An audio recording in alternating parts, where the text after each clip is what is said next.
Hi friends, hello, welcome to the video. Something about January's had that filled me with so much hope, and the entire month I was feeling super inspired and it manifested in a lot of ways.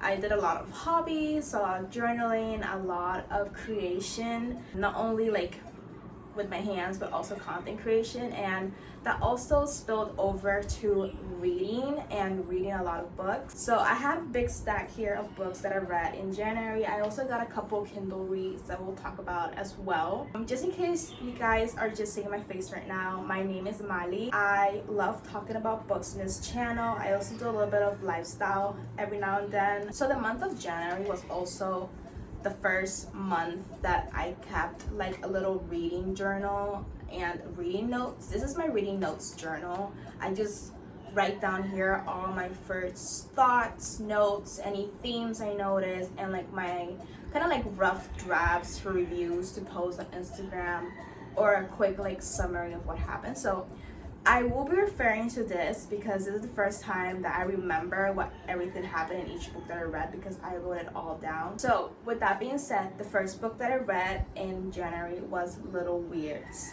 This, oh my god, this consumed me in like the best way ever. If you guys follow my Instagram, which you guys should, you guys know that I was talking about this book literally the entire month.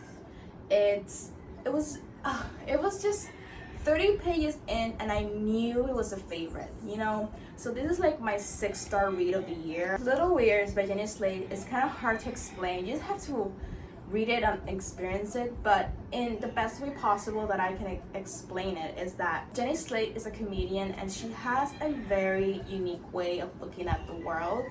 So this book is her memoir and tells us her misfortunes with love, her feelings of loneliness in a very humorous way that all changes when she finds self-love.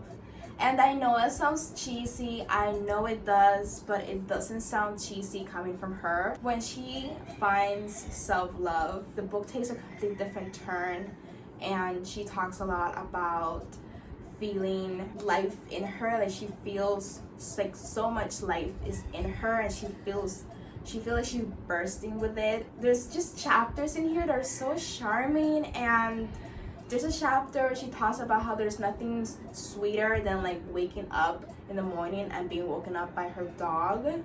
And there's chapters of her just feeling the wind in her face, and she's having coffee and she's feeling so grateful for that, and I loved it. So there's a chapter in this book that's called I Was Born About to Burst, and she talks about how she was born in like March, and that's the transition in between winter and spring, and she was born at that time where everything else was sprouting from the ground and beginning to get life again, and she feels like that just like seeped into her soul, as if she always feels like that. And there's a passage that I really love, and I think it like encompasses what Little Weird is about. So it says, well, I am so sensitive and I'm very fragile, but so is everything else. And living with a dangerous amount of sensitivity is sort of what I have to do sometimes. And it is so much better than living with no gusto at all.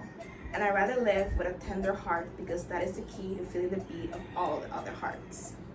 Yeah, this book, it just felt like a hug. It felt like a hug to my heart. It felt like Jenny Slate was in my head, and it literally was so perfect to start a new year with, because I felt already so inspired and just so grateful to wake up and see a new year and see the sun come in my room. And she talks about all of that, and I'm like, oh my god, were you in my head? Jenny Slate, were you in my head? So good, so good, so sweet, a little bit weird like the title says, but ultimately so tender and heartwarming. And if you guys want something that's so different than what you usually read, just pick this up. You'll love Jenny Slate, you'll fall in love with her. She's just so charming. Yeah, that was my first read of 2024. The next book I read was The Postcard by Anne Berest.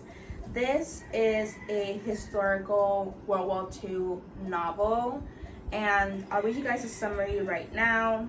January 2023. Together with the usual holiday cards, an anonymous postcard is delivered to the Barras family home. On the front, a photo of the Opera Garnier in Paris. On the back, names of Anne Barras' maternal great-grandparents, Ephraim and Emma, and their children Noemi and Jacques, all killed at Auschwitz. 15 years after the postcard is delivered, Anne, the heroine of this novel, is moved to discover who sent it and why. Aided by her chain-smoking mother, family members, friends, associates, a private detective, a graphologist, and many others, she embarks on a journey to discover the fate of the Rabinovich family, their flight from Russia following the revolution, their journey to Latvia, Palestine, and Paris. What emerges is a moving saga that shatters long-held certainties about Anne's family, her country, and herself. So this was a family saga type of novel that looked into the Rabinovich family and their experience with the Holocaust. A very moving portrait of this family. I really felt like I was there. I really liked the first half more than the second half. The first half focused a lot more on the Rabinovich family and how it was that they became to be detainees in the camps. I also liked that I was reading historical fiction. Historical fiction is kind of like a guilty pleasure type of genre for me. I just read a whole lot of them back when I was a younger teen, and that's always been the genre that gets me back into reading. Like if I leave reading for a little bit and then I come back to it, I always start with a historical fiction novel. And back in 2020, I think it was, or 2019, I started reading again, and I was reading The Lilac Girls, which is another historical fiction novel about World War II. So I really like coming back to my roots and reading a historical fiction novel. I also really do love family sagas, so I really loved following that family through their entire journey. And the only thing though is that this book was so long. It was so long. It did not have to be that long, but that's also a me thing. I don't like long books. That's actually a goal of mine, to get rid of my big book fear. So yeah, overall I did have a really good time with the postcard. So the next book I read was Poor Dears by Claire Oshevetsky. I don't know how you say that word very well. I'm sorry if I butchered your name. This is an art copy that was sent to me. Thank you so much, Echo Books, for sending this to me. The synopsis says, Margaret Murphy is a weaver of fantastic tales growing up in a world where the truth is too much for one little girl to endure. Her first memory is of the day her friend Agnes died.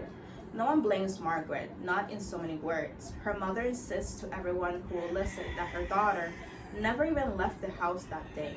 Left alone to make sense of tragedy, Margaret wills herself to forget these unbearable memories, replacing them with imagined stories full of faith and magic that will always end happily. Enter Poor Dear, a strange and formidable creature who winds her way uninvited into Margaret's made-up tales. Poor Dear will not rest until Margaret faces the truth about her past and atones for her role in Agnes' death. So this was a very peculiar read to me. This is completely told through Margaret's POV. She's only 4 years old when the accident happens, and she is left alone to navigate the world of grief and loss. And her way of coping is just imagining a happier life for her and her friend, lives in which they are always together, they're always playing, and nothing ever bad happens. And it's not until she is 16 years old where she is forced to confront what really happened and what was her role in her friend's death. And while she's trying to tell the story, she still has that habit of changing up what really happened and lying to us. So she's an unreliable narrator as well. But while she's doing that, the creature, Poor Dear, the manifestation of her guilty conscience, it doesn't really let her lie to us. And the Poor Dear creature or whatever is no, that's not what happened, start over. Ultimately, Oshevetsky, if that is how you say her name, I'm sorry, creates a moving portrayal of grief and childhood trauma. It made me really excited to pick up more Claire Oshevetsky. So after Poor Dear, I actually went ahead and picked up Chouette by her as well. This one is also another peculiar book, and I'm gonna read you guys the synopsis. So it says, Tiny is pregnant. Her husband is delighted. You think this baby is going to be like you, but it's not like you at all, she warns him. This baby is an owl baby. When Chouette is born small and broken-winged, Tiny works around the clock to meet her daughter's needs. Left on her own to care for a child who seems more predatory bird than baby, Tiny is unwavering in her loving commitment. When she discovers that her husband is on an obsessive and increasingly dangerous quest to find a cure for their daughter, Tiny must decide whether Chouette should be raised to fit in or to be herself, and we'll learn what it truly means to be a mother. So this is a book on motherhood and unconditional love, sacrifices that a mother must do. I like this one a little bit better than Poor Dear, not going to lie. There's also something about the writing that I preferred than this one. Honestly, I think it's the POV, because in Chouette, the POV is more like Tiny's POV and she's talking to her child. In this one, it's like third POV, and I'm not sure if I like that too much. I'm also not sure if I like a child's point of view. But anyways, I really did like exploring Olszewski's work this month. I also understood that the use of an owl baby, entre comillas, was an allegory for, at first, like Tiny's fears about motherhood, about being pregnant. And then when the owl baby was born, I understood that their baby was born with like disabilities. The story transformed into how two different people deal with differences in a person. And yeah, I really liked that. I really did like this one. Then I read The Book of Goose by Ji-Jun Lee. This one has been floating around on Bookstagram for a good while, and I've always been curious about it because it's been compared to My Brilliant Friend by Elena Ferrante, and Elena Ferrante is my love. Like, we're like this, like she's so good. And My Brilliant Friend and the Neapolitan series is one of my all-time favorite books, so it's safe to say that I did not take that comparison lightly, and it had a lot of shoes to fill, and ultimately it did not fill those shoes. Fabienne is dead. Her childhood best friend Agnes receives the news in America, far from the French countryside where the two girls were raised, the place that Fabienne helped Agnes escape 10 years ago. Now Agnes is free to tell her story. As children in a war-ravaged backwater town, they've built a private world, invisible to everyone but themselves, until Fabienne hatched a plan that will change everything, launching Agnes on an epic trajectory through fame, fortune, and terrible loss. Sypnosis is actually awful. Thank you so much, Goodreads, for giving us absolutely nothing. Fabienne and Agnes are best friends. They grew up in the post-war town in the French countryside, and the two girls are very dependent on each other. Agnes is more dependent on Fabienne than Fabienne is dependent on Agnes, though. And together they play games. Fabienne is usually the mastermind for these games, but all kind of like cruel games, you know, girlhood. And the newest game that Fabienne comes up with is writing a novel. The way Fabienne gets Agnes involved is that I'll tell you stories and you write them because you have better penmanship than me, and we'll publish the books on your name. Like, okay, whatever, I'll do whatever you say. I'm literally in love with you. When the book comes out, it's a sensation, and Agnes is thrown into this literary world, this world of higher education, going through that world alone without Fabienne, because Fabienne is not taking credit for the work that they did together. And Agnes doesn't really like that. She misses Fabienne a lot, and she's like, I don't want to play this game anymore. I want to come back home, and I want to come back home to you. That's a better Sypnosis than Goodreads. Thank you very much. So yeah, so this book explores girlhood. It explores loss of self-identity as well, because Agnes is so intertwined in her friendship with Fabienne that she doesn't really know who she is without Fabienne. And she does whatever Fabienne tells her to. She never really thinks for herself. I also see why this book is compared to My Brilliant Friend.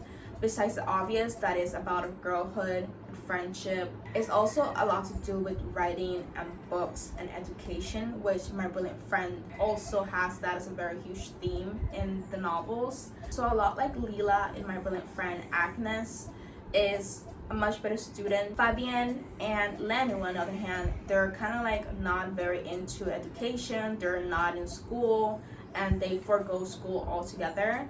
Whereas Agnes and Lila, they pursue a higher education, but that's really where it stops, because I found that the Book of Goose was very superficial compared to My Brilliant Friend. Since we're going there, we're comparing the two. The Sypnosis compares the two, so we're going there, we're comparing the two. I consider that My Brilliant Friend is genius because it really does hones in on the girls, and not only on the girls and the relationship, but also the relationship with other people in the town. And we get a really complete picture of who the girls are individually, with each other, and who they are with the town. In the Book of Goose, you only really get the girls. You only really get the two girls together. I don't get a whole lot of Fabienne by herself, and I don't get a whole lot of Agnes by herself, and I don't have a portrait of the town that they live in. So yeah, in comparison, the Book of Goose is quite shallow in terms of the themes it shares with My Brilliant Friend. So yeah, it was a little disappointing, not going to lie. I had really high hopes for this one, but it was really kind of forgettable. Sorry. So the next book I read was Interesting Facts About Space by Emily Austen. This is an e-arc copy that I read on my Kindle. So the synopsis says, Enid is obsessed with space. She can tell you all about black holes and their ability to spaghettify you without batting an eye in fear. Her one major phobia, bald men, but she tries to keep that one under wraps. When she's not listening to her favorite true crime podcast on a loop, she's serially dating a rotational woman from dating apps. At the same time, she's trying to forge a new relationship with her estranged half-sisters after the death of her absent father. When she unwittingly plunges into her first serious romantic entanglement, Enid starts to believe that someone is following her. As her paranoia spirals out of control, Enid must contend with her mounting suspicion that something is seriously wrong with her, because at the end of the day, there's only one person she can outrun: herself. So this one was my second favorite of the month. Emily Austen, she's also the author of this beauty. If you guys have really read Everyone in This Room Will Someday Be Dead, you guys will love Interesting Facts About Space. So like the synopsis said, Enid is a jack of all trades. She has a lot going on for her. She is a lesbian who's never been in a serious relationship. She is obsessed with true crime podcasts to an unhealthy amount. Like, she puts them on 24/7, day and night, anywhere, anytime, doesn't care. She is half deaf in one ear, so there's a lot of like challenges that she comes to in her daily life that she must navigate because of her half deafness. She is obsessed with space, and she texts her mom space facts whenever she's anxious or whenever she guilty that she's spending time with her half sisters. Yeah, I loved Enid. She was kind of like an awkward little character, but so loving, so charming. She was just a mess, but I loved her mess. Really relatable as well. Emily Austen just does characters in such a real way. I had a blast reading about Enid and the other array of side characters like Polly and Vin. If you have read Emily Austen's debut novel, you guys will love this one. And it was her signatures, relatable characters, funny, witty, hilarious. It's like dark, but it doesn't get too dark, kind of a contemporary feel to it. Really, really enjoyed Interesting Facts About Space, and really want to say thank you to Nick Alley for giving me a copy. So yeah.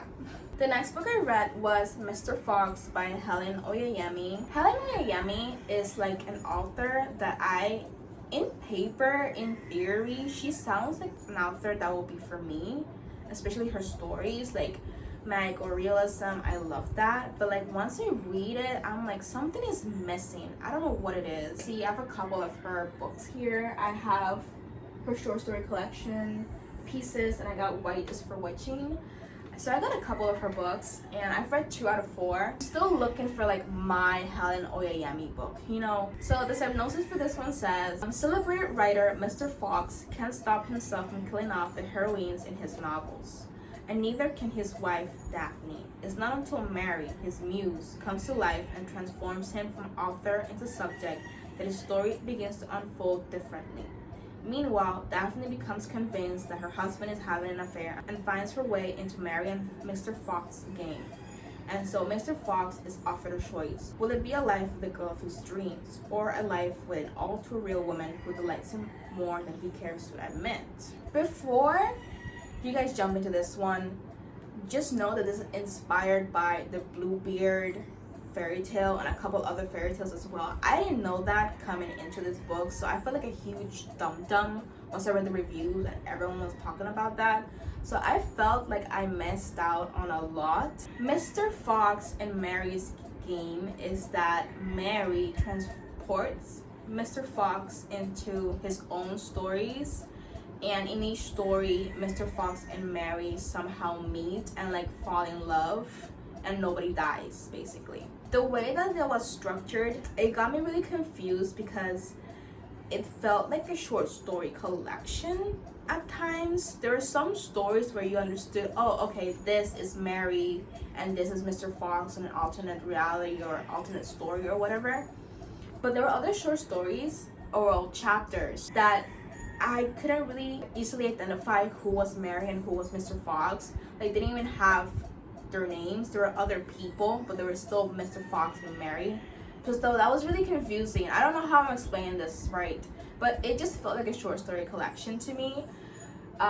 So yeah, I did have a good time reading this one, even if I was majorly confused for a lot of it, because I really do like Helen Oyeyemi's writing style, especially in this one. Her writing is very beautiful and captivating, and it really just propelled me to keep reading, even if I was like majorly confused. And I mean majorly confused. This made me really excited to pick up her short story collection next, because I was treating it as a short story collection at one point. So like if it was a chapter and I didn't understand who was Mary and who was Mr. Fox, I'm like, okay, just a random short story in this novel, whatever, going with it. I really do want to like Helen Oyeyemi, god damn it. I do like her. I'm not giving up her yet. Like I said, I did enjoy her writing a lot in this one, and hopefully one of these that I have on the stack will be mine, Helen Oyeyemi. So I read Fever Dream by Samantha Schweblin. This book, I read it because of a vlog, reading Booktuber's favorite books of 2023 vlog. I read this one and it was great. It was great. Let me read you guys the synopsis. So, a young woman named Amanda lies dying in a rural hospital clinic. A boy named David sits beside her. She's not his mother. He's not her child. Together they tell a haunting story of broken souls, toxins, and the power and desperation of family. Nobody does horror like Samantha Schweblin, let me tell you that right now, because I've read a couple of Schweblin's other works. I got her right here. This is my favorite shelf, so she is like a really good writer to me. She always does psychological horror, and she always does it in such a way that you just can't tear yourself off from the page.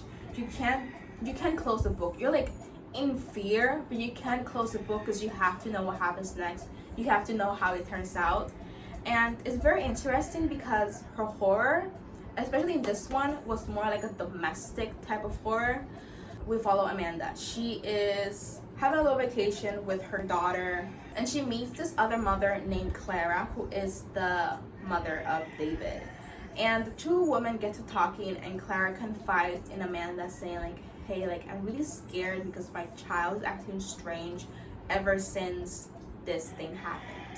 And she's like saying like, don't be with David, don't let David near you, like just be careful of David. And Amanda's like, what the fuck happened that this mother is like scared of her own child? So Amanda is scared. At the same time, she's like thinking badly of Carla as a mother, because she's like, I can't believe you think that of your own child. And we learned that Amanda has like a lot of anxiety of like losing sight of her own child.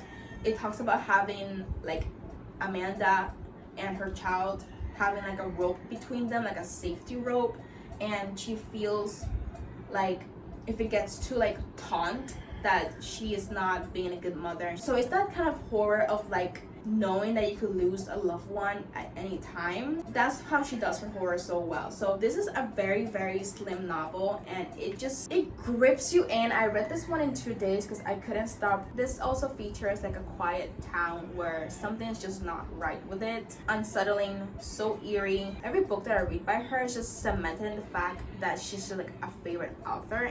Okay, so the final book of January was My Work by Olga Ravin. This is autofiction of Olga Ravin's experience with motherhood and postpartum depression, anxiety, and all of those goodies that come with birthing a child. This is written in a very interesting way because it combines prose, journal entries, newspaper clippings, poetry even. This is also one that I read for my reading booktubers favorite books of 2023, something like that. And I'm sad to say that I did not enjoy this one as much as one of my favorite booktubers did. I feel so bad saying that I did not enjoy this one because this is a very personal view of motherhood, but at the same time I feel like that's why I didn't like it. Ultimately as well, I thought it was a little bit too long. Like it could have been, it's literally huge, you guys. It's nearly 400 pages. Why is that nearly 400 pages? But I did like some of the ideas that Olga Ravin presented in this novel. She basically flips the idea that motherhood is supposed to be a very happy and joyous time for mothers, and that is nothing else but that. Feelings of depression and anxiety can coexist or even only exist in that experience. And she talks about how she felt really disconnected from her writing after being a mother. She felt like she couldn't bring this book into fruition because she thought if she wrote about her experience and if she talked about her child that way, that people would look at her and think like, wow, you're a bad mother, you shouldn't be writing like that. Even though I do like exploration of motherhood, which is why I thought I would absolutely love this one, I just didn't take into account that this was nonfiction and it's only about motherhood, and it's not like fiction with like little morsels of how motherhood is. And I think that's the difference. I think I like motherhood when it's explored in fiction and not non-fiction. That was My Work by Olga Ravin, and that is all the books that I read in January. I feel like I had a really good reading month. I personally really enjoyed the books that I read, and I'm really happy that I got through 6 books on my physical TBR. So yeah, let me know if you guys have read any of the books that I read during the month of January. Also, let me know what you guys read in January. What was your favorite book of the month? If you got any recommendations based on the books that I showed right now, let me know. Thank you guys so much for watching. Have a good day. Bye. Love you.